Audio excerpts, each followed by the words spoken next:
What the fuck are fidget spinners? I started to see the fidget spinner phenomenon just trickle up into the fucking social collective like a month or two ago. And now I see them literally everywhere. Fidget spinners are taking over the youth of the planet. And I really think it's a sign of how fucked up shit is nowadays. Okay, I mean, so one of the primary functions of a fidget spinner is for children with ADHD, or like nervous tics. And it's apparently supposed to keep you occupied, but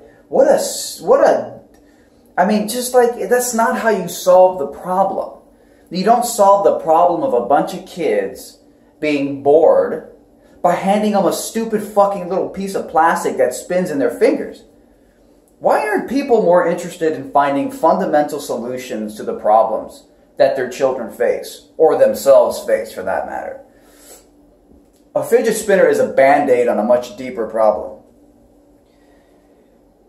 There was a report that was put out a few years ago, and it was about how the primary source of ADHD diagnoses stemmed from the school system in America. So, kids weren't being diagnosed with ADHD because their parents one day just looked at the kid and like, wow, you look fucking weird. You don't sit still and shut up. What's wrong with you? I wonder why my kid don't want to just sit still and shut up. How annoying. I want to sit here and watch my little sitcom on television after working my ass at my dumb job that I hate so much for fucking 8 hours today. Why doesn't my kid just shut up? I'm going to go take him to the doctor and see what he finds out. And the doctor concludes it's ADHD. According to this report, the diagnoses were coming from schools. School counselors or teachers talking to parents and saying, your kid doesn't sit still and shut up.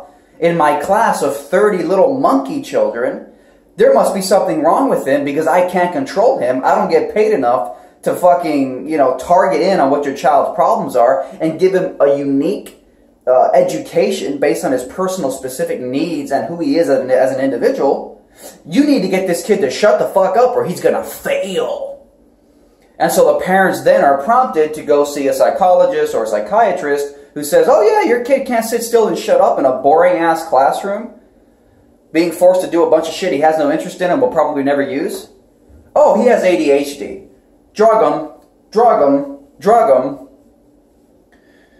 So yeah, the fidget spinner is just a symptom of the underlying problem.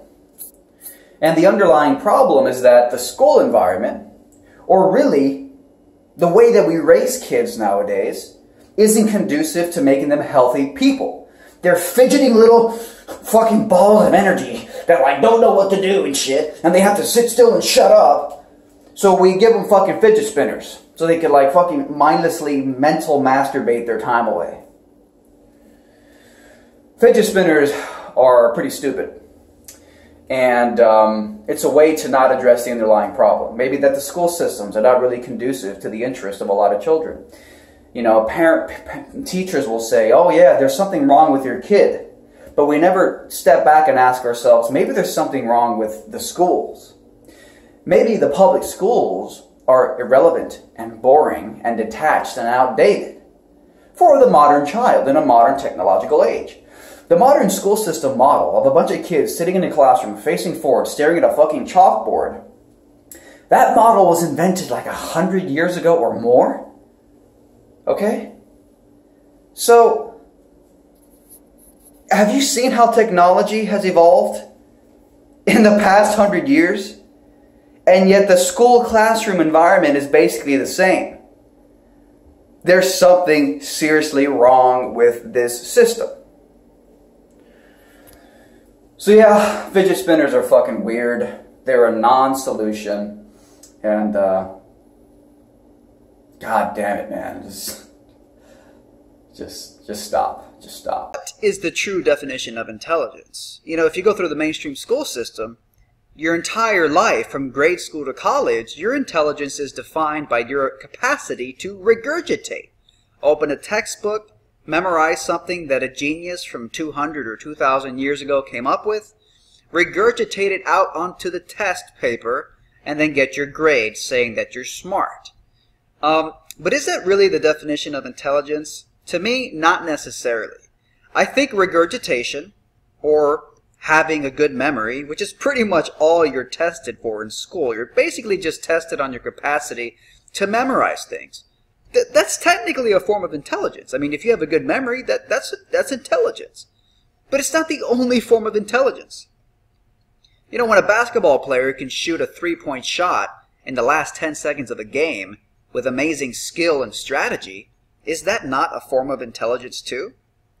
Is it not a form of intelligence when Beethoven, who I believe was self-taught in music theory, as he became deaf, came up with amazing symphonies that are still listened to this day as classical masterpieces? Is that not a form of intelligence too?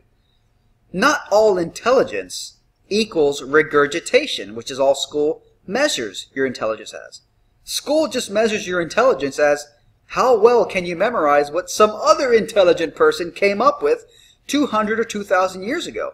And the irony is that those intelligent things that you're memorizing from Einstein or Newton or any other genius throughout history, Einstein and Newton, the stuff that they're known for, the theories they came up with, they didn't get those theories by opening a textbook and memorizing what someone else did. They had to come up with their own stuff. They had to think originally and outside the box. So intelligence does not always equal regurgitation. Sometimes intelligence is thinking for yourself. Sometimes intelligence is thinking your own original ideas instead of just memorizing other stuff for a grade. So anyways, that's the meaning behind this shirt. Intelligence is not equal regurgitation. I'll put the link to this shirt in the description below.